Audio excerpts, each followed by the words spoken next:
All right, what's up, everybody? Hopefully you enjoyed the in studio with Alex and the later episode with Harrison.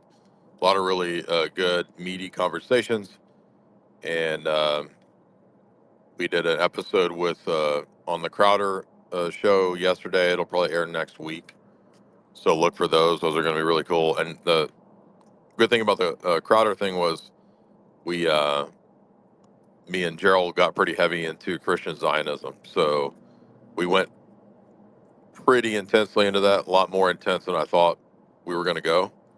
So that's going to be, I think, pretty bombshell when it comes out. It'll get a lot of views.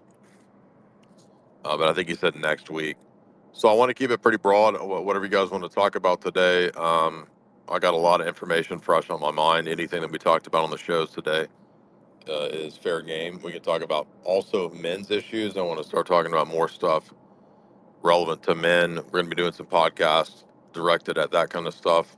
I want to hear your relationship struggles and issues.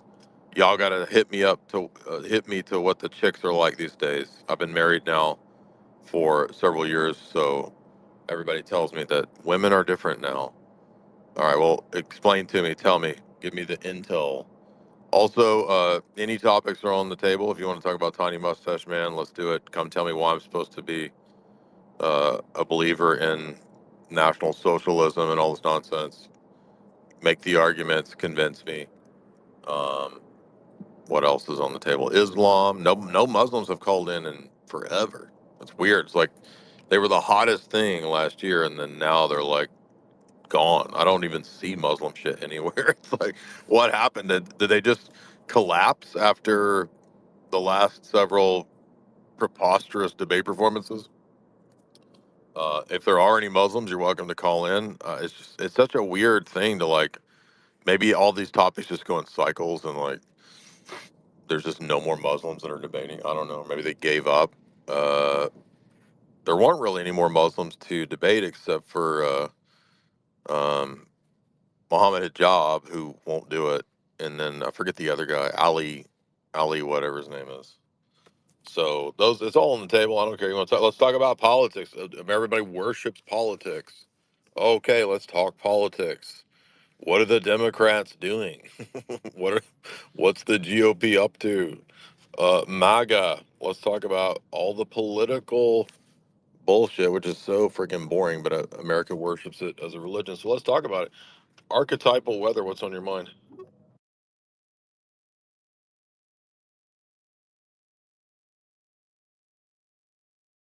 You gotta unmute, dog.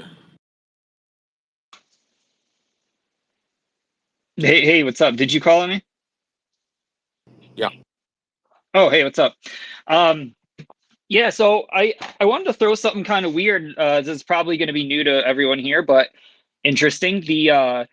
I've been working on a kind of a documentary where I look at the epigenetic effects of circumcision over the past 2,000 years as an explanation for why the Middle East is like the Middle East and why they can't seem to get their shit together no matter where they're at.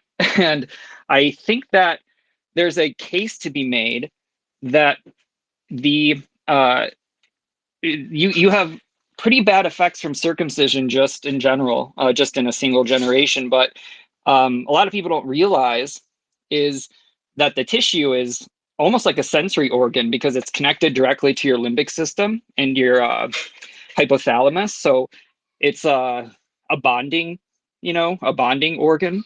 And that initial part of the tissue is like, it's specialized. It's the first part that sort of, does the little tickling and shit like that. And what I realized is when you look at all the studies of epigenetics on pain with different animals, there's these really severe consequences, not only from a trauma, a traumatic episode, but also from losing.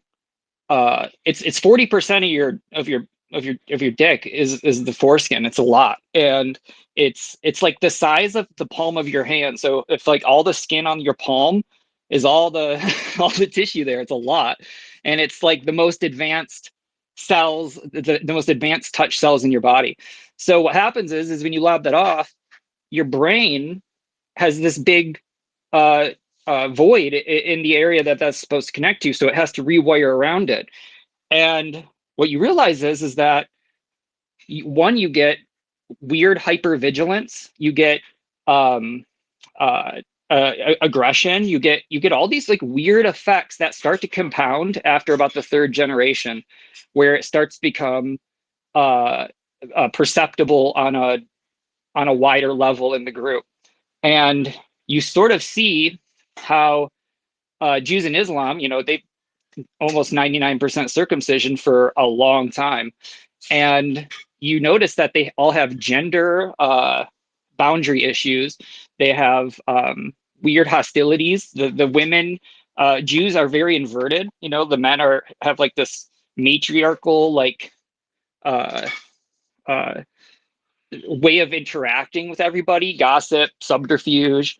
The women are more domineering in the household. So you get these weird gender inversions. In Islam, it's sort of like the opposite, where it's they treat the opposite sex just very Well, harshly. wait. And Well, why wouldn't that hold for Islam then? why the difference? Um, so because Jews also evolved in ghettos, and so I think that they had to learn social engineering because they were always Hold on, that uh, doesn't sound like an effect of circumcision though, because you're saying that circumcision causes these things, and then you're saying that, but it doesn't cause that in the billions of Muslims. well, what I mean is that if the circumcision causes the issues in the brain, depending on the context of their cultural dynamic, you'll have extreme issues with the opposite sex, but it might play out differently depending on the circumstance. I'm all fleshing this out, so this is just half baked. But here's the crux of it. So now that I said that, I think that if this is true, and the West realizes that there is this fundamental difference in the psyche between these two cultures because of this. We realize that we've lowered our moral standard for the West, and we have an issue with this demographic in the West, and a lot of people don't care about circumcision, just in general. Like, you try to explain to them, they're like, ah.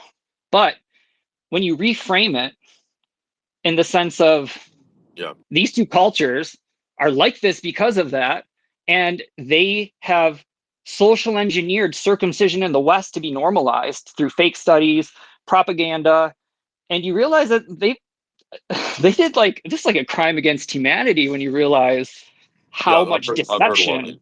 I've heard a lot of these arguments, and you might have an interesting analysis there with foisting it on the West. You know, to steal man. This argument, if this was the case, maybe God allowed this in the Old Testament for a limited time period in a brutal, pagan world. But of course, we don't believe that you should be circumcised after the new Advent or after the Advent of Christ, because Jerusalem Council basically decided this issue. So circumcision doesn't matter anymore, as Paul says, and eventually the church doesn't promote or even concede that it's needed to circumcise. It might be detrimental, and I mean, if you're doing it for religious reasons, as some of the Coptics do, that's actually now just a form of Judaizing. So Islam is definitely a Judaizing Talmudic sect, and people don't realize that. And so, in that regard, uh, I can see potential problems, but also it seems like there's a little bit of shaky ground with the argumentation of like, oh well, with Islam, it just happens to work out that they're dominating the women, but with Jews, it works the opposite way. I mean, Islam is not just Arab peoples. Obviously, you've got Persians, you've got Caucasians, you've got Africans, black people that practice circumcision. So it seems like there would be more unanimity of the problems if that was the case. But regardless, I mean, it's a Judaizing practice that shouldn't be continued. H. Brazi, what's up?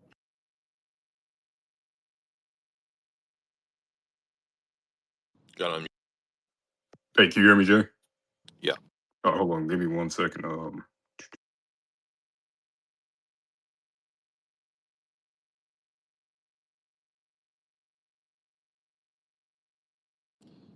Paisius, you want to speak while he's trying to get connected? Paisius, you can go ahead while he's trying to speak.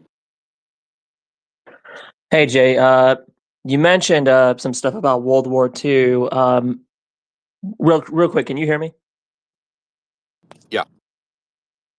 So yeah, you mentioned some stuff about World War II. I'm reading what I think so far is the best book on both the world wars, and that's Pat Buchanan's Churchill, Hitler, and the Unnecessary War book. And an I have interesting that. I theme, have and not read it yet, but I have it. it's amazing. I'm halfway through it now, but I'm through the part, and basically this was kind of a common theme that was realized when it was too late by the British aristocracy that basically um, the person most responsible, ironically, for World War II was Woodrow Wilson, and the language he put in the Treaty of Versailles and stuff. That same thing, basically, what America has done to the Middle East after 2001 is exactly what they did, with Central Europe. Carve up all the old empires and territories. Depose the authoritarian leaders, make the world, safe for democracy and Yeah, stuff. and And he was it an just agent of he was an operative of Colonel House and the Rothschilds, and that's why he was a Fabian Socialist president. Wilson was really, I didn't, Yeah, that makes Woodrow Wilson sense. was. Yeah, absolutely. Because yeah, and it talks about in there, Buchanan makes the point that the National Socialists who really rose up in the 30s, they literally took and they just co-opted the language that Wilson put in the Treaty of Versailles, about national self-determination and stuff. And that's what people forget about the painters. The painter was did rise to power through an election. There was obviously some rigging and questions about it, but he was elected and stuff. And it's the same thing, yeah, socialists, the Fabian socialists and elites do throughout all the world is, they create these ethnic tensions, economic collapse of, all traditional institutions and forms of order, and to quote, make the world safe for democracy. And it's really shocking, like going back and reading through him talking about that, even just back, post World War One. And it's just it's like, you want to make the case that Yeah, the he was Western elite. blackmailed too. It's mainstream articles. You can look up the blackmailing of Woodrow Wilson. I think he had a mistress, and so they got that dirt on him, and that's why he supported all these things, including the Federal Reserve. Yeah, and it's so shocking. It's like, and it shows that this is just. It seems, Pat Buchanan kind of describes it as like a cautionary tale, like the elites not learning their lesson. But it almost just seems like this wasn't a flaw in their design, but it almost seems like this was a purpose. The purpose of their design this whole time, was to destabilize Central and Eastern Europe. Yeah, that's what Quigley Remove all says. the Was to aristocracy. destroy the Austro-Hungarian Empire in uh, Europe, destroy Russian Orthodoxy, and then all that's left would be the Anglo banking power. That's exactly what he says. And how do you do that? Well, we need a world war. That's what does it. Yeah, exactly. And it's just, and now they took that template and applied it to, all their different parts of the world. We're doing that with the Middle East now and stuff. So it's kind of, yeah, interesting thing. And it's like the only thing I think, Buchanan overlooks is this, it wasn't a flaw in the design, but it was like the whole So he goes, purpose yeah. the So whole he time. basically goes all the way to say that, like, except that it wasn't intentional, basically. Yeah. And the only other thing I wanted to talk about is you know, that patristic theology book by that kind of wackadoodle, who. I almost think you should just go through that whole book in like a stream or something and just point out all the wacky stuff in there, since I people. think I did a stream on Romanides a couple of years ago, and I went through a lot of the citations. I found more since that stream, but that stream has quite a few citations. I think I do cite patristic theology in it. Yeah. Do you know that guy actually sent me a book of the book on Romanides? Say what? The guy we're talking about sent me the book on Romanites. Oh yeah, he said it's free on his website. Well, I came to liturgy Yeah. once, and Father Russ was like, "Oh, you have a gift," and we were like opening it up, and I was like, well, "What is this? Who is this from?" And like we couldn't figure it out. I'm like, "This is really weird." Like, there's no name of the person who published it, and Father's like, "Well, maybe it was a monk and didn't want to put there." And then I came back, and I'm like, "It wasn't a monk." No, it's just a dude. It's just a dude who's it's a mentally unstable dude who like self publishes and stuff. It's not a real publishing place. Real quick, Father Ananias, you're a member of the clergy. I'm reading through this, and these guys are defending Romanides say this. He openly says in his writings that when you reach the highest form of theosis, you conclude that God is neither unity nor Trinity or love, and that you don't need the dogmas of the church anymore. Have you ever heard anyone say that? Never. I didn't even know Father Romanites even said that. That's crazy. It's in Yeah, he patristic says all kinds of theology. crazy stuff. Wow. Yeah, he says all kinds of crazy stuff. He says Genesis is a pagan text. He says we got to baptize aliens when they come. I mean, it's just quack stuff, dude. Buyers, what's up, man? Thank you, Paisius. Oh, by the way, Paisius, I wanted to know if you want to come back on. Tell us when you debate Elijah Yassi. I think Paisius was debating Yassi on the papacy. Let us know when that is. And Hey guys, here's what's I hadn't put up my hand yet because I hadn't heard something I really needed to comment on. Thanks for letting me in here, and hope that something will come up that I can chime in on. So, thank you very much. Things have been okay. going Yeah, good we're as welcome far you as the back night. up. Thank you. You can come back up. What's up, Paisius? What's that debate? Oh, I just saw you invited me back up. Was there something more you wanted to talk about on one of those You subjects? said you mentioned that you were going to debate Elijah Yassi, and I was going to say, when is that? We can promote that. It's January 4th. We're doing it on papal infallibility in the first millennium. Is that on his channel? Yeah, I said I'd be fine, putting Okay. it on his channel. Okay. Yeah, just Have remind you me thought as we about? get closer to that time. Yeah, have you thought about actually doing the debate in an Eddie Vedder voice? Do the whole debate. That'd be funny. I see the papacy in 91st century. That'd actually be great, troll, wouldn't it? His brother is up. All right, can you hear me now? Yeah. All right, good. Hey, I wanted to say, well, I might also say something about the men's issues thing. Like specifically pertaining to dating, but I wanted to start with want to say something about what I saw from Nick. I saw like him calling you whatever video that was of him calling you a coward and talking about the Jewish shit. I mean, at this point, I think it's pretty much like a waste of time. Obviously, I'm not telling you what to do. I'm just saying, like, from my perspective. No, I mean, there's no point. He's not going to debate. There's Yeah. no point in No, interacting. I never thought he would. yeah, So yeah. and that's not even me calling him scared or whatever. Obviously, I don't think he would debate you on theology. Like that's obviously, even most groypers are willing to admit that, like, it wouldn't make sense. Not it wouldn't have anything to do with Right. your following. It's not gonna go well for Nick. Nobody's gonna. Well, they all think that I'm ankle biting. I'm fine to never interact or talk to any of Yeah, them. I mean, but So like, and the thing I don't is, care anymore. it, The only reason I wanted to try to mention it was because I genuinely believe that if he wants to do well and succeed, that young guys need orthodoxy, and the Vatican is not going to be a solution. That's the real purpose. I don't need Nick Fuentes to get an audience, and I'm happy to just not even talk about it. and the thing that so last week when all these guys were coming in and doing this whole why should he want to debate you, why should he want to, or why do you want to debate him, so Yeah. that like, dude, if you if you were at one point Catholic and then you move on to being Orthodox and you want Nick to become Orthodox, how the hell do they not see that as a kindness? How do they not see that as you wanting to Well, that's help them? because like they're ecumenists, Yeah, right? So exactly. remember their whole movement is political first.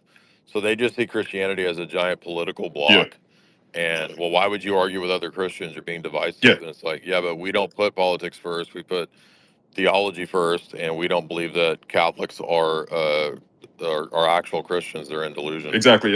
And you know, there have been several times over the past however many times he's addressed you where I guess his main thing isn't even that, you know, like you reaching out to him and doing what he considers ankle biting. I think his biggest point is that you're attacking other Catholics, and this is the thing, like I Well, but what he said was all he does is fight other yeah Christians and attack yeah like them, dude which, by the way, is not true because the last 8 years have been dominated by Muslim yeah debates, not Catholic debates.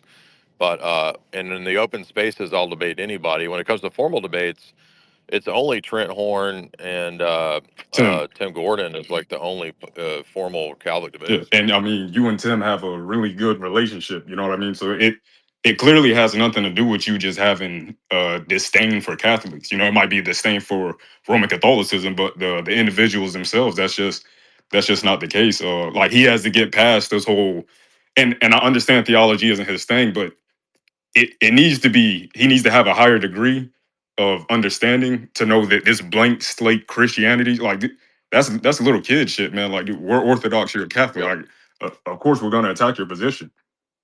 So like Yeah. Just remember that the whole position is politics. The religion yeah, is politics. so yeah. So I mean, hopefully at one point, I don't know, maybe Tim can you know DM him and like get this all sorted out because you know as yeah, I don't really see it as entertaining. I don't like it at all, to be honest though. And not necessarily the Nick part, but mostly the Groypers cuz like I said last week, like a lot of these guys, they're just young guys that have had to deal with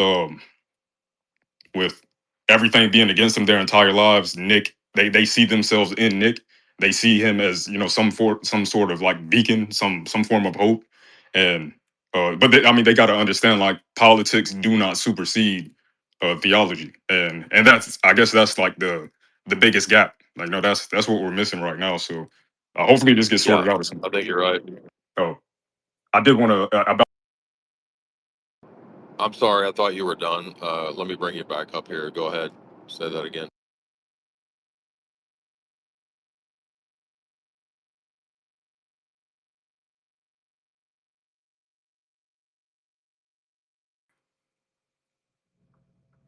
Jake. You hear me?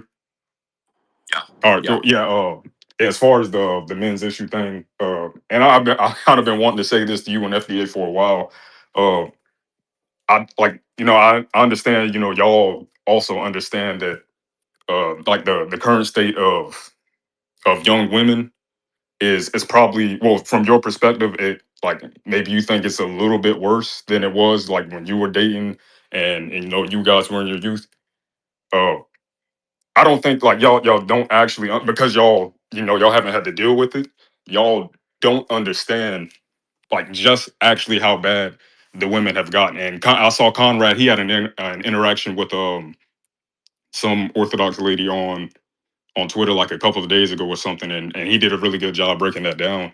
But I don't want to go through like a whole damn list of like the problems they have, but like when you get guys telling you that like these women suck or uh like Groypers, you know, can completely being like not necessarily anti women. I don't think they hate women. Like that's a complete mischaracterization. They just don't want to deal with what women are going to bring them like in modernity.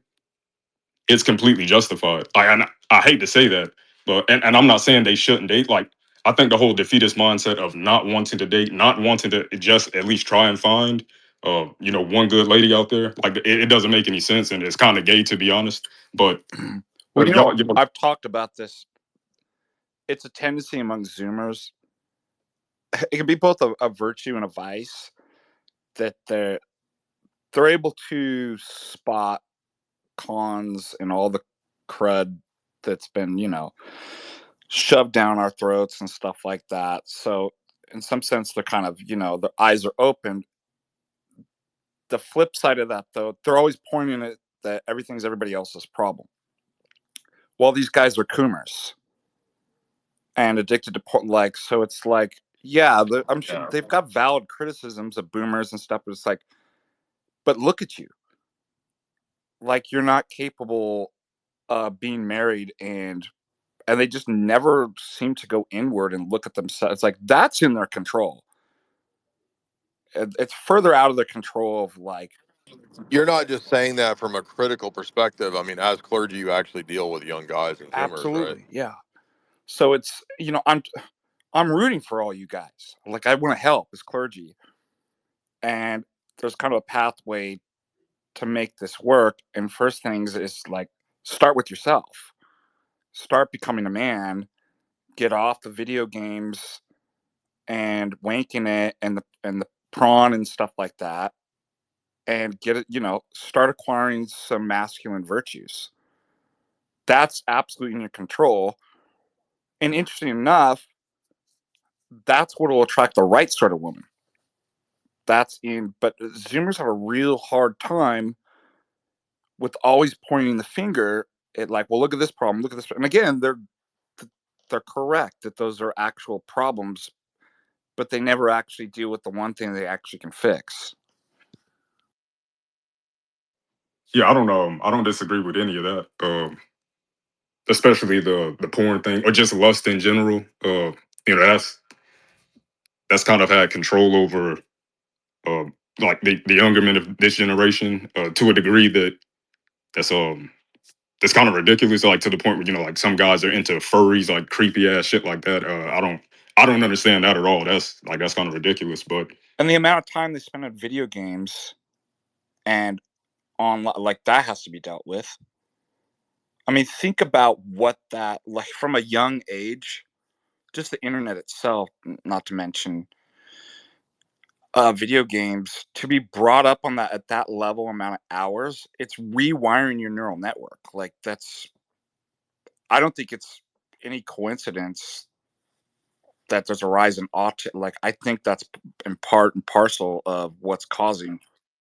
Yes, yes. I'm like that in conjunction with poor food, sedimentary lifestyle, and polypharmacy. Like I think those are all kind of factors. Now the good news is like we can fix it,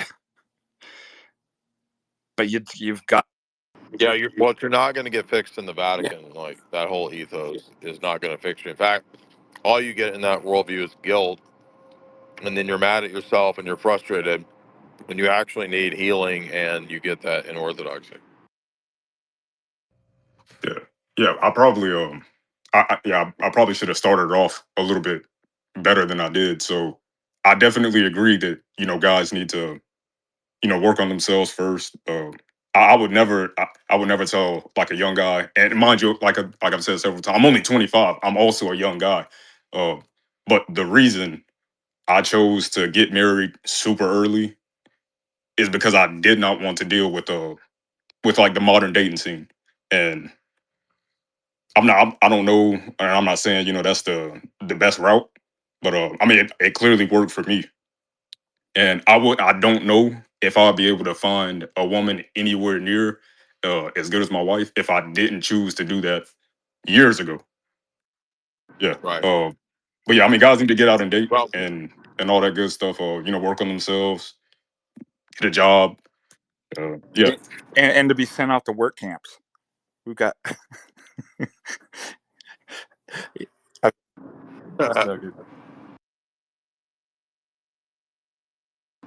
yeah, I mean, I agree. I think it makes sense that you did what you did, but also, I mean, I hear a lot of complaining, and maybe it's because I travel a lot, but I see a lot of seemingly good girls in Orthodox churches as we travel around. We know several. I know a lot of Orthodox people who do matchmaking. I don't mean like some kind of like paid service. I know Tim Gordon was trying to set that up for Tradcats. I don't know how well that worked, but I mean, the Orthodox world's pretty good about trying to set people up. Again, doesn't mean you're not guaranteed of that, but By the way, I think Jay. the networks of the Orthodox. Go ahead. Well, I was talking to somebody recently about that's another positive aspect of the conferences is Oh, exactly. In fact, we were talking about setting some people up at a conference at our yeah, I conference. mean, here you have Orthodox Christians whether it's the Ludlow conference or the one we're having in Florida or Montanica, is that you have people from all over the country coming that you could actually meet, they're on your level, that are going to the conference because they like that kind of stuff. So, I encourage people to go to these, the good conferences, not the normie to find potential spouses. And people do. People actually Yeah. do. Yeah, exactly. What's up, John? I was just going to add in read books, get off the TV, get off the TikToks and the YouTubes, as we always promote. Read books. Reading books will rewire your brain. I've seen it firsthand with Yes. with children. I have children who've never watched television, and they know how the world functions just in a intrinsic way. So it comes from getting an experience that not only because sometimes people think like, oh, you can't learn everything from books. That's kind of a like stupid saying that was around for a while. But the thing is what you see in the world and what you see reflected in books, it helps you to like think about it. That TV doesn't do it, and that's something that's as old as even like Neil Postman back in the 80s. Yeah, Yeah, like Dude, even Terrence McKenna of all the goobers right, even has sure. that message in his books. He does. Yeah, Neil Postman's the good example in Amusing Ourselves to Death. For like a more modern kind of sociological analysis, and yeah, TV and the internet and all that stuff is a one-way medium, because you're getting information fed in, but you're not being able to like react. Well, So also I brought this up on the Discord, and Jay and I are always harping on it. This is precisely why people. Well, what's the Orthodox position on this? Where's an Orthodox soundbite on this?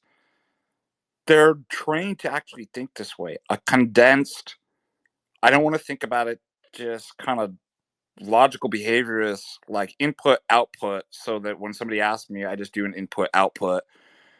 And they don't want to think about it because they've trained themselves through Google and Chat GPT to actually learn that way, which is not really learning, and so it's really odd.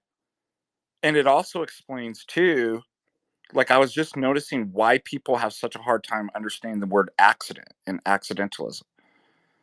And I tried this experiment a couple weeks ago. I just had some basic verbs and sentences, and I asked my students, have you ever thought about what that word means? None of them had.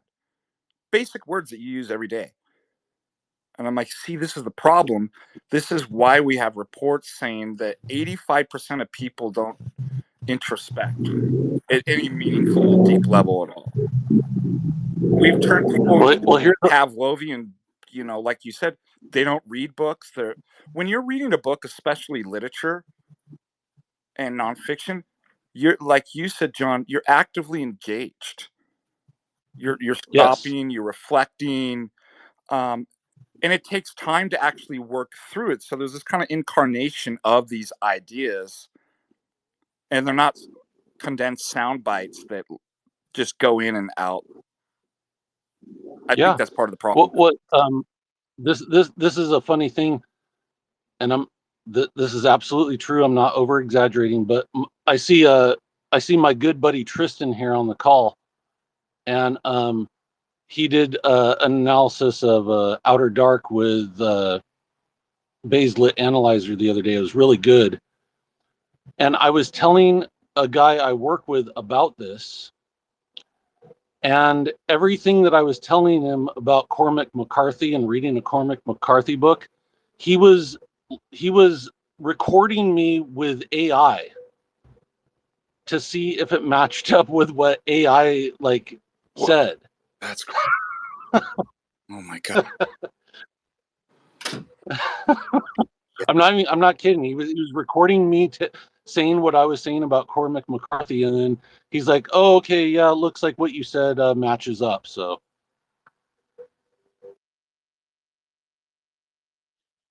Yeah, everything is bounced off of and double checked. It's like the AI is the new papacy. Well, like That's right. the definitive. Well, you know who said something really amazing once was Abbas Emiliani. I guess they were out, with some young people. I mean, this was a while back, maybe 10, 12 years ago. And one of the younger person says, "Oh, wow, that sunset's so beautiful. It's like," and they reference some video game. And she realized that's crazy. She had this insight. The virtual world is now the standard for reality. Notice it's reversed. It's the standard of beauty is or truth, is some virtual made up world. And we're using that to judge reality rather than reality in terms of the things that are virtual. And how much does the virtual no, reality? It's all inverted. I had this happen once. This is the last thing I'll say. Is there was a coworker of mine, 20 years ago or something, and they were eating like a candy. Or no, I'm sorry, they were eating a strawberry, and they said the strawberry tasted like an artificial candy, and that stuck with me for a while. Was that the real thing tasted like the artificial thing, and that's how they identified it. Yeah, that's when society's thoroughly screwed. Right? That's unfortunate. Tristana, did you have a comment? No, I think you guys covered my thoughts. I mean, what you said about knowledge, people seeking soundbite knowledge. They just want a hot take, and this is part of the acceleration of the degradation of our attention span. Is people find themselves. I wonder what portion of the population that's like heavily online, when they experience something or see something or hear about something happening in the world, I wonder how many of them go straight to who their what their favorite influencer thinks about it. Right. I mean, it's really sad. And what Father Deacon Ananias said about people saying, "Oh, the sunset's great. It's like a video game." You know, my generation, we used to hear, and I'm a baby boomer, by the way. I'm 74 years old. But people would say stuff like they're telling a story and they're like, "Oh, it was so amazing. This thing that happened, it was like a movie. It was just like a movie." So this is a generational problem, and it's only gotten worse. And the medium at which information travels to us now, it inherently fragments our psyche and fragments our attention span. So I think people do need to be on guard against this. And what Father Deacon Ananias was saying about actually not reading an Amazon review of a book, or reading you're looking for a hot take 2-minute clip of somebody giving a review of a book so you can sound intelligent talking about a book you've never read and saying, "Oh yeah, I know about that book. I know that book." No, it's actually reading a book. You need to do that. You need to So wait a rewire. minute, you're saying that it's not God's design for me to see on Twitter 1,000 retards' ideas and thoughts every day? Yeah, That's not normal. exactly. And it sucks because, right, like many of us are here using these platforms to try to get out certain information, try to get out certain messages, but it's a dangerous game. It's definitely a dangerous game. You see how what was it, Marshall McLuhan, who said the medium is the message. There's something to that, and the medium and the message, I think what people don't realize is most of their favorite e-celebs, like 98% of them, are just mentally ill complete emotional basket cases who have no grasp of reality and live in an echo chamber. And this goes for your based right-wing commentators. This goes for the crazy leftist nutcases. This is all across the board, right? We're in a sick culture. So wait a minute. You're saying Hassan Piker and is not somebody that I should be listening to? Well, I didn't say Hassan. I mean, obviously, I don't. We have to keep we got to keep the bar high. But yeah. Anyways, just rambling. Also, even people that read, I can't tell you how many times, especially at Discord, people are like, "Well, is there an Orthodox book that talks about Orthodox epistemology, like what are epistemology or metaphysics or what?" It's like, no, there's not. You're actually going to have to read them all. Like, I hate to tell you that, but there's nobody that's condensed this even into a book oftentimes. Well, and then that gets to kind of Orthodox anthropology and how knowledge is experiential, right? Knowledge and the search for knowledge. I mean, you could read St. Justin Popovich's chapter on the theory of knowledge in St. Isaac the Syrian. Wisdom and Yeah, knowledge. that was a classic chapter. Yeah, I mean, it's beautifully written. It's very concise. It's pretty short. But knowledge in the Orthodox worldview is a cleansing of the nous. It's a process to actually get real knowledge. Knowledge isn't just this set of brute facts, and you just get the brute facts, and then you're like, oh, I'm all powered up with my knowledge now. I've been doing it all wrong then. No. By the way, John, you like this point. Ryan Darrow, our friend Ryan Darrow, had a really good point. That, for example, let's say you're researching a question. Maybe it is something on knowledge. You're going to go and, the way that I was raised and, people, and obviously going all the way back to antiquity, you start going through multiple books. And it's not very, as far as time, very efficient. But there's something really interesting is that in searching for an answer, you find other stuff that doesn't seem to be readily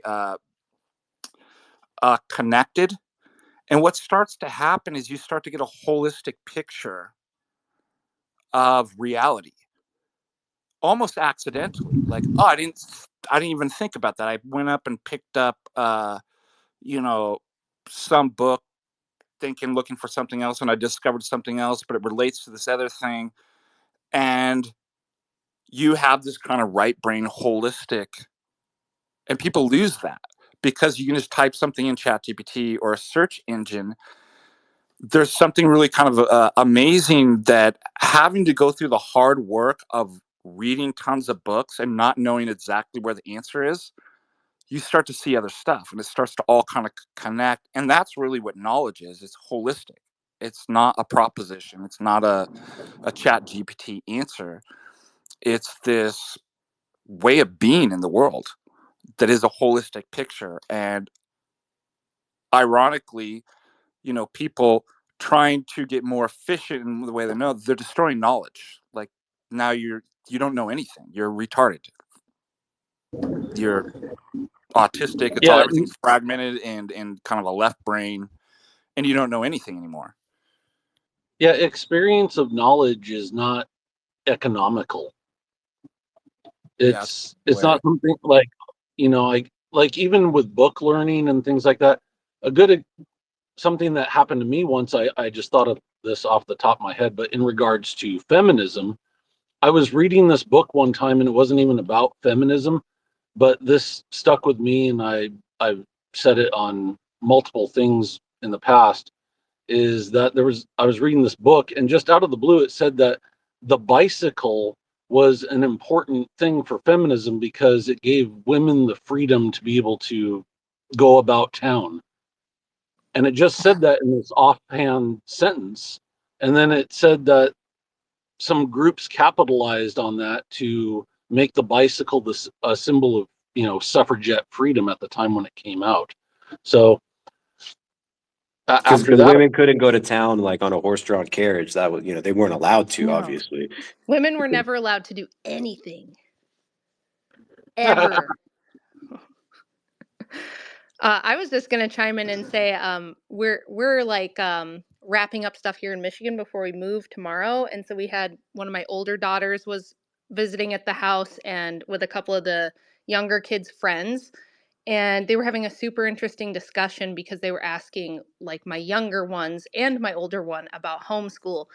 And the older one is in college right now, which normally I don't, recommend, but it's like a 2-year program that she's doing. It's almost more like a tech school, but she's going for physical therapy to work with kids that have a condition that's similar to the one that she has. And she's fully rehabbed and she's now like super healthy and like actually really strong and like kind of buff and stuff.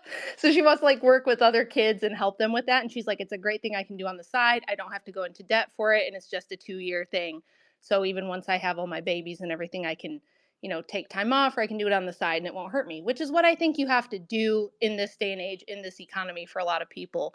So she was talking about how kids she's going to college with right now literally can't think.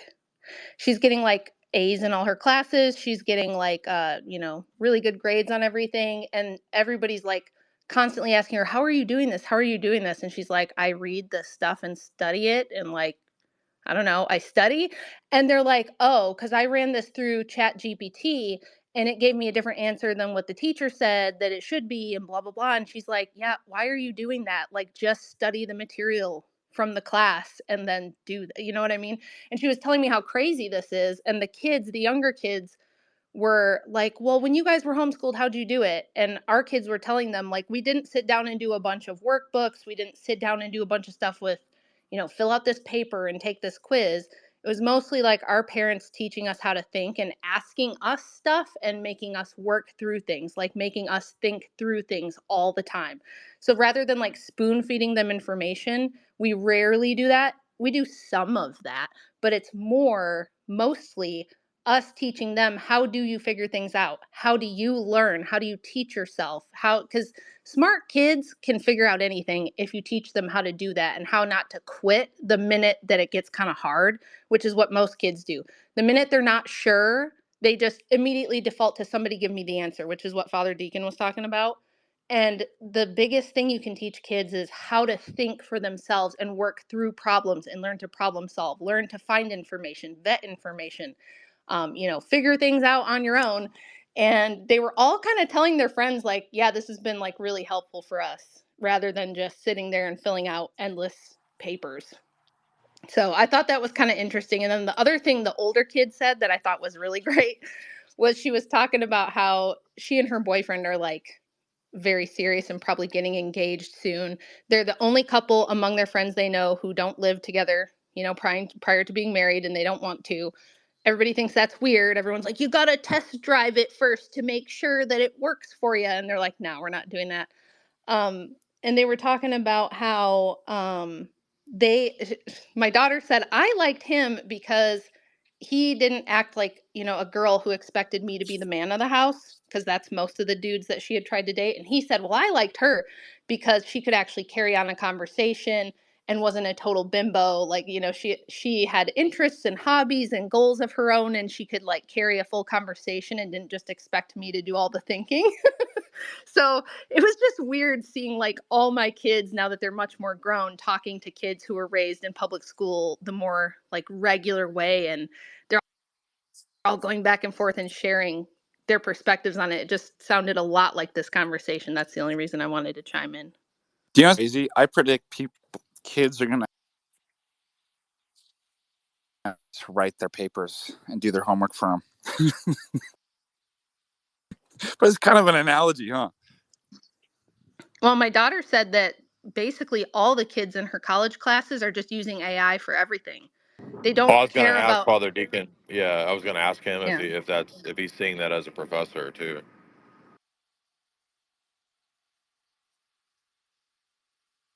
I had a question, if I can speak. Um, how do we reach to more young men about like, I don't know, like bucking up, kind of like, let's start being more manly. Like, how do we do that? Because like I've been doing it for a while and it hasn't really even worked. I talked to so many people and everyone is just like, "Oh, you're just being too harsh on people." I mean, I grew up. I'm really not that old. I'm only like 34, and I grew up with a father where he would throw a 2x4 at me if I did something wrong, but he was still the most loving father I've ever known. Like, what do we do now? Good question. I mean, that's kind of what I'm asking here today is like, what do we do? I mean, I know that you can say go to church, but like that's not necessarily even going to get people involved because you can go to a bad church, but um, that is a good I question. I'm not sure I what the think yeah. I would say I think the problem is incentive. So, one of the big reasons I harp on homeschooling, there's a lot of reasons, and it's not just the surface level of like, oh, public schools are failing or violent or they're teaching the trans and gay stuff. Those are all great reasons, but there's other really big reasons. One of the, I mean, I talk about things like kids being able to sleep and kids being able to eat nutritious food and kids being able to get enough activity during the day. Those are all things I know Tristan would agree with me on that are great for homeschooling.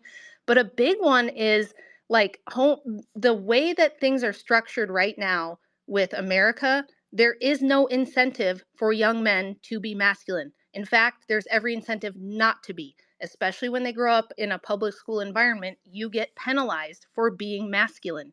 Even if it's the most virtuous type of masculine, you're going to get punished. They want you to behave like a little girl. They want you to defer to the girls in the class. They want you to defer to the female teachers.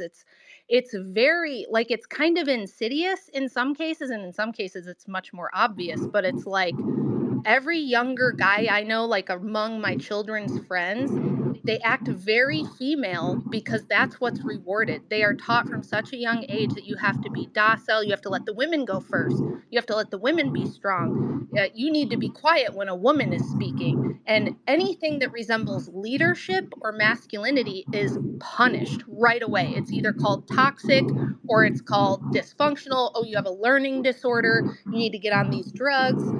You need to stay after class and be punished, or you need to sit down and be quiet and let Sally talk because you butt in when Sally was talking, and that's toxic masculinity or whatever. They don't even have to use that phrase. It's just all of the people who are in charge are women, and they expect female behavior. And then we're shocked when boys don't act masculine or when they don't know how to be men and when they don't, none of them Also, have dads. I Rachel, think you're spot on with homeschooling too yeah. because I've told this story. I was at a when I was working at a bookstore in Cincinnati, and it was late in the evening, and there was a local parent teacher. Well, it was excuse me, not a teachers board meeting at the upstairs of the bookstore that I worked at, and I was restocking the shelves, and I was overhearing this kind of semi-private meeting, all fat women, fat bitch teachers, and they were literally. Can you mute, Father Deacon? It's loud. They were literally saying, I kid you not, I promise they said this. They said, we have got to stop these young males from being men. They explicitly said that. What can we do to engineer and change? And I didn't say the word emasculate, but that's basically what they were saying.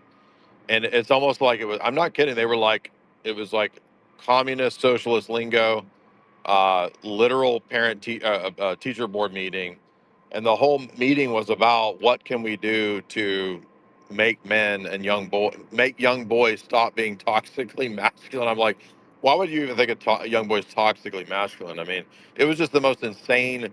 It was hard to believe it was real, and they're literally just fat, disgusting bitch women. Literally, I'm not kidding. I'm not exaggerating. They're all fat, bitchy broads, and you can tell they're miserable people, but they have this weird control, get off on the control thing going with. Um, I mean, they're probably just actually just committed Marxists. I mean, that's probably what was going on. You know the other thing that's disgusting about all this? I was thinking about this the other day, watching the kids walk home from school at like 3:30. I'm like, we have them in school for 7 hours every single day. How insane is that? That's by design. It's by design. It's disgusting. And obviously, you don't learn to think critically and to be introspective. And when you're in 7 hours of, brainwashing, and you're right, it is by design. And that's why, Rachel was talking about the homeschool. The way that it's, even the time and the schedule way it's structured, lends to understanding and critical thought and these different things. Yeah, no, I mean, this is a big reason why homeschooling is important, but I mean, the big problem is most people can't homeschool. Like, it's not like, oh, you just gotta try harder to homeschool. Like, a lot of people have to have, just to get by, just to pay rent in a shitty little apartment. They've got both parents working full time, and it's super stressful. So I understand that, but if you can, making that sacrifice of homeschooling your kids is it's invaluable. Because I mean, if you want to teach your young girls to be virtuous, you want to raise your young girls to be virtuous women, you want to raise your young boys to be virtuous men, you can't leave them to the public school system, and you can't leave them to the freaking internet. Because there's a big problem right now, like the No. opposite side of the coin of the whole, oh, every male behavior is to be pathologized, and let's just nitpick masculinity out of existence and turn everybody into gender fluid goop. The opposite side of that is your kids who see through it, they might end up finding themselves watching these like faggots like Andrew Tate. I mean, they'll get caught up in this caricature of what they think masculinity should be. So I think it's just like any knowledge. It's something that has to be lived and experienced. It can only be transmitted through like a real loving relationship with your kids. So if you want to have an influence on young kids, get involved with parish life, get involved with your kids' life, right? I mean, for young boys, um, I mean, I think a lot of us in this space, a lot of people probably think like, oh, look at sports as some sort of just pure social engineering, public pageantry, bread and circuses type thing. And yeah, you grown men shouldn't be spending all their time watching sports ball and playing video games. No, it's made But for for kids. It's kids, for yeah, kids. like for kids, they should be engaged in healthy competition. They should be playing rough. I think where you choose to live, where you choose to raise your kids, getting out of degenerate cities and into school, choose your school district wisely. If you have to live in a slightly smaller home to be in a decent school district, if you have to send your kids to school, do it. If you have to live in a slightly smaller home in order to homeschool your kids, it might be worth it, right? So I think having real community is important too. And, classically, real communities are built, families, extended families, parishes, right? So living among a good parish and actually participate in your parish. Like I think this is a big problem with a lot of guys online too, is they don't participate in their parish life. They're not participating in any meaningful way. They don't even stay for coffee hour. People you got to get used to socializing. So I think dads got to spend time with their boys, teach them how to, introduce themselves, ask somebody questions, teach them how to, you know, uh, converse. And but this is stuff that's you're not going to be able to just tell 1,000 kids, "Hey, kids, be like good masculine men or whatever," and like do cool stuff, and you'll be masculine. No, it's something that kids see through the phony. Kids see right through the phony. So you have to be always refining yourself as a person. You have to be always engaging in your community, and I think that's where it really is going to happen. It's not going to happen online. You can't just tell a bunch of people to like be virtuous. So be virtuous. Don't be gay. Don't be don't be a retard. It's you have to actually live. You have to live it and pass it on.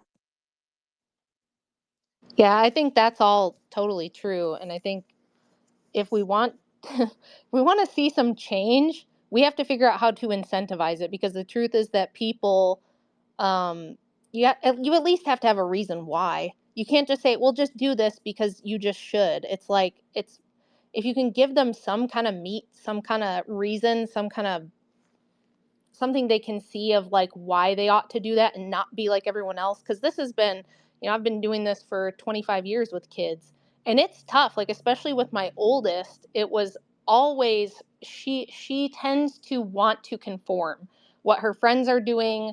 you know, what other people around her, people that she's working with or whatever, she wants to be like them and she wants to fit in. And I always had this struggle of her going, well, why are you always so different? Why do you want to do everything differently? Why don't you want to do things like everyone else wants to do them? Why can't we just be like everybody else? When we, and to a large degree we were, but you know, living out in the country so that we could homeschool, me staying home a lot of the time and like working a little bit on the side from home so that I could do that. You know, like a lot of the things that we did and the way we did everything differently, she was constantly like, why do we always have to be different? Why is everybody else doing it differently? You know, if your way is right, why is everyone else doing something else? And it was kind of tough, honestly, to constantly be explaining that. Of course, now that she's much older, I'm hoping she can look back and like see and understand all that. But it was kind of tough. It's tough for even people like me that I have a little bit of a streak of wanting to go against the grain. I can only imagine being a more normal woman who does want to like fit in and stuff.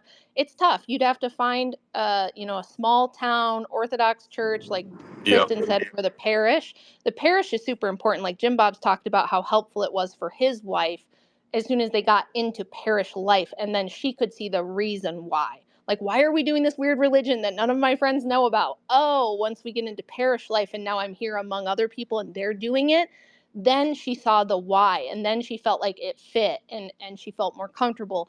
So I think Tristan's right. For a lot of people, it's going to be trying to find a parish where you can participate in parish life and you're not constantly swimming upstream against the entire culture, being the only person who's doing everything Yeah, differently. that's why you don't have to worry if you're surrounding your kid with good influences. You have to worry less about them veering off the path, right? When they have actual good influences and they're surrounded by people that are like-minded, then it's good to conform. It's good to conform when you're surrounded by righteousness. Like when you're surrounded by a world that's degrading, it's hard. And there's always going to be a pull. It's not like we're in some unique time where, you know, oh, just now people are starting to get all messed up. I mean, you know, we're in a pretty decadent culture, and you know, we got to do the best we can. But I think the more you surround them with you know, good, wholesome input, the less you really have to worry about the output. And I limit your freaking kids' internet use. Don't give your kids iPads. Your kids shouldn't have smartphones. You should be monitoring everything your children do on the internet. I don't care if your daughter's 3 or 13. Your kids don't need free range on YouTube. And they don't need to have, they shouldn't be on social media. And they're going to be better without it, and they're going to thank you for it. So I know it's easy. It's really hard because once you start, it's hard. You can't stop. So for those like with young kids, if you don't start, it's less of a battle if you never get it started. And of course, they're going to be exposed to stuff eventually, and you have to give them discernment. But yeah, you literally can shelter your children from the nonsense of the world, and you really actually should shelter your children from awful people and from awful images. Absolutely. And that's the thing is like people, you know, people said to me over the years, like, oh, you shelter your kids. And I'm like, yeah, that's not a bad thing. Yes, stay But away another from my thing kids. too is, Yes, I do. Stay away from them, please.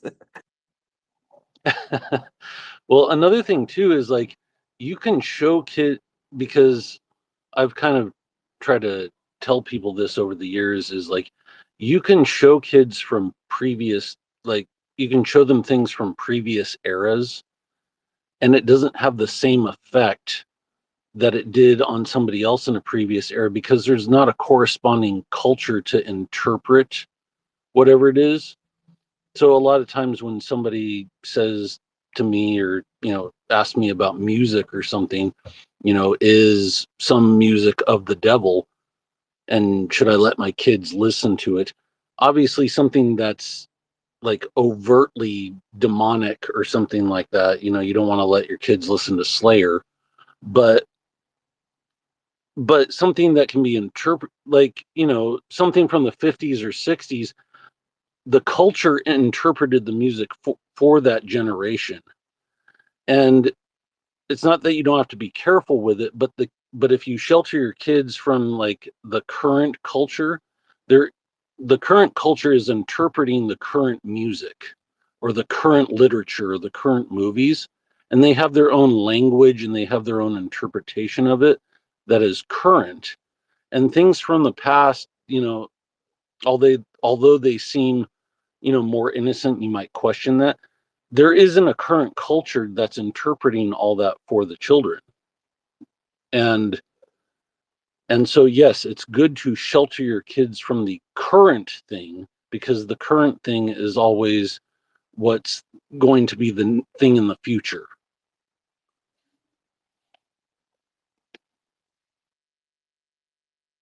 So you're saying that Lizzo and WAP is not good for kids? Is that what you're saying? Except for Is that. that who's saying that? Is that who's saying that song? Is that Lizzo? She got that WAP. I mean, that's your opinion. That's your opinion. Joker, what's up, man? Hey, can you hear me? I'm 27, so I think I got like a good amount to add because I'm probably like the oldest of the Okay. Zoomer generation. And yeah, I mean, a lot of young men my age are just completely lost, completely given up on any societal investment. And that's how I was, but I was never like this person that was like so angry at everything. I was mostly towards myself, so I had this deep self-hatred. I was autistic. I didn't speak until I was like 5. It took me years to be able to make eye contact with people. One of the best things is actually like living a parish life, like talking to people and actually becoming part of the church. I became a catechumen like 3 weeks ago or so. And it's been doing a lot for my social life. Just having people to talk to. My dating life is still not not good. But one of the things is that I guess all these things come with time. But we live in this very like attention starved or attention span starved era because everyone wants everything to go in like 1 minute or so on TikTok. So you can't wait. You can't trust in God's plan. It just has to happen now. And if it's not good, then it's absolutely meaningless. And if I ever have kids, by the grace of God, I wouldn't give them like any access to the technology until they're 16, and then I'm sitting them down, I'm explaining to them like just how bad this stuff is, because like I started watching like adult content when I was like 14. I was old compared to people getting to like 10, 12, something like even 7 years old. And it really messed me up. And it's something that like you wire your brain to this for years and years, and like realizing just how bad it is, it still like has this grip on you. And it takes so long to actually like get out the other end. And then of course, all the other vices. Like I was like a daily pot user for years, and I just got off of that a couple of months ago, and it's been a lot better for my mental clarity. But I think the best thing for young men is actually like exercising, because I get up before the sun, go to the gym. I used to do it every day. Now I do it like 5, 6 days a week. I lift like 3 days a week, and it did so much for my physical health, and then that just seeded out to my mental health. That's what a lot of guys they don't want to do, because it actually requires consistent effort, and if you Yeah. don't get it right away, and people get in it for the wrong reasons, like they're not doing it for like their self betterment. They're doing it like, I want to look good on Tinder or Instagram, and if I don't instantly get more women than Solomon, then it's all for naught, which is just such a really Yeah. way of viewing it. But that's what Andrew Tate sells to these guys, and it's just such a really stupid thing. That's a really interesting point. I never thought about the fact that the instantaneous, never ending, infinite scroll feed that destroys the attention span also makes you not have patience for anything else.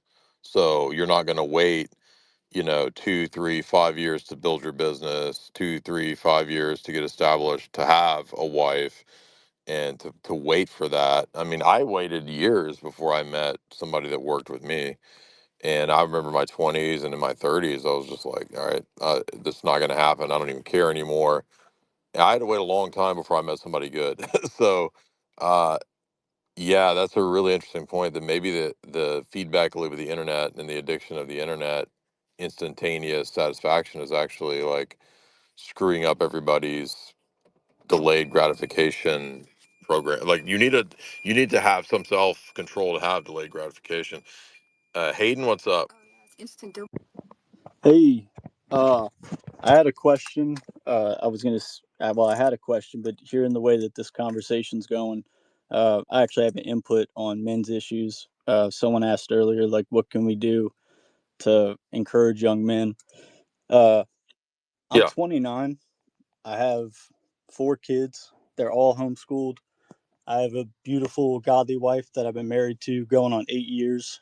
Um, it's possible. Like this whole idea that you have to be completely financially set up before you ever start, having a family or having kids, like it's a lie. It's a lie. I work 1,000 times harder since I had my first kid than I ever did when it was just me or my wife, or just me by myself, God forbid. Um, I think so many people bought into this American dream where you have to have. Yes, yes, yes, yes. Sorry, I just have to say yes. Please tell them. Say it louder for It's all the people horseshit. in the You have back. to have a vacation a year or two, or you have to have the newest cars, or you have to have whatever clothes. No. When I It's take bullshit, dude. When I take power, nobody will be allowed to have children unless you have at least 5 Bitcoin. bro. So I try want again, if you dude. ever need to bless me with. But that's the way, like the dude was talking about, how do we encourage men?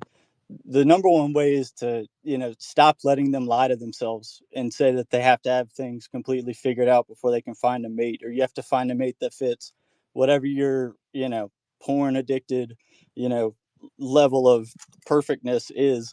It's bullshit. You grow in love, you grow to love. Like, find a woman that puts up with you and loves the Lord more than you, and grow a family, start building arrows, and yeah, love the Lord. And I guess my big thing, just to say, like, I make under 100,000. It is possible. It's possible, and we live good. We ask in the Lord's Prayer that He provides for our daily bread, and He does. I've never gone hungry. My family's never gone hungry. God bless. And yeah, it bugs me when I hear people say, like, yeah, men are so aimless. Yeah, it's because we're letting them think that the world's a lot harder than it is. You need a companion. Most people aren't called to singleness, and if you are, God bless. Join a monastery, But if most people, especially in this day and age where we're having a crisis of underpopulation, pop them out, dude. Pop them out. Find that you love, Yeah. build a family, dude. As many as the Lord can bless you with. Uh, Yeah, you know what? You know what I'll add to that is Jay's very right when Jay does some really great advice for like young men, telling them to like be working on themselves and preparing for that, and he's absolutely right. But I will say that Andrew and I were idiot knuckleheads when we got together. He wasn't good husband material necessarily right off the bat, and I wasn't good wife material right off the bat. We had to learn those things. Like, those were things we had to practice and figure out together, and we mucked it up a lot, and we did dumb things and said dumb things to each other, but like we were really determined that we knew we were supposed to be together and we were going to figure this out. But I had to learn, I had to deprogram a lot of like feminist stuff I subconsciously absorbed without realizing it. He had to like drop a bunch of baggage of dumb stuff that he had done when he was young, or ways of thinking he had. So like, because people will be like, how do I find a great wife? And I'm like, well, great wives aren't born. Like, they're made. So if you find a woman who has like a good base attitude, I think that's the most important thing. I can only really speak to that. Like, I don't know what you guys would say about Well, I mean, there's only what really women just should look for in a man, there's but a few exceptions to the rule, and that's people like Tristan who are both good wives and husbands at once. So there's always exceptions to the rule. We need to keep that in mind. Last question here. I got to go soon. Um, an enemy. What's up?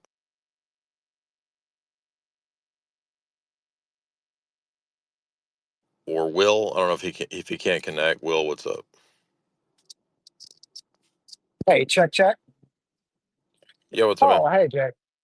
I had a quick question. I have been in the church, the Orthodox Church, now for about 2 years. It's been great, Uh huh. life changing.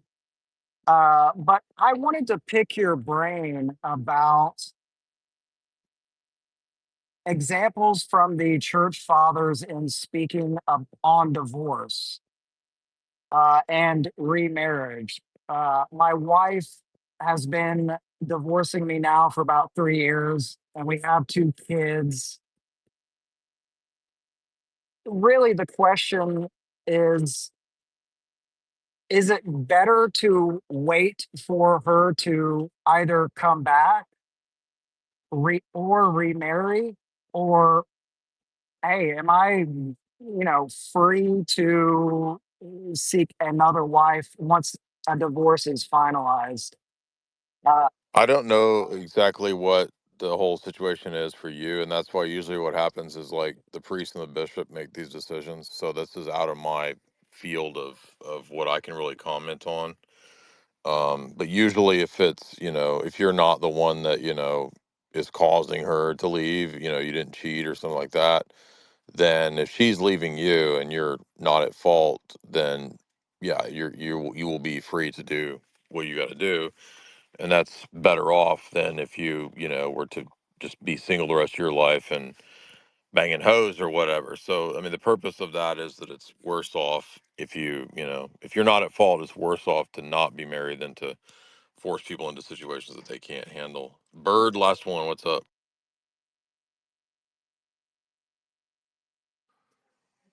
Bird, last guy. What's up? Hey, really enjoyed the stream. I hope desperately that you become a face lord with millions of followers. And I think that watching you dunk on people theologically is no longer interesting to me. It's like watching somebody bring a knife to a gunfight. It's no longer interesting to me either. So there we go. Yeah, so more of this, I think, is the way to go. Like listening to people's stories, listening to Right. the narrative. I just had a kid 6 weeks ago, and so a lot of this is resonating with me. And I think more of this is what's needed. That's all. God bless everybody. Absolutely. I think you're absolutely spot on, and that's what I intend to do. And thank you guys so much. We got to go have dinner. Hope you guys watch today's Infowars and War Room. It will be one of the last ones, in studio at Infowars. So I hope you guys like that, and be sure and check out Andrew and Rachel's work. Shout out to them, and thank you to Andrew for Crowder type stuff. That was really cool. We had a great chat with Gerald. So everybody have a good night, and I'll talk to you guys soon. We're going to be doing more of these practical chats like this. It's not going to just be same old nerdy spurgy, theology stuff. I want to talk about other issues. There's other things going on, especially men's issues. Everybody have a good night.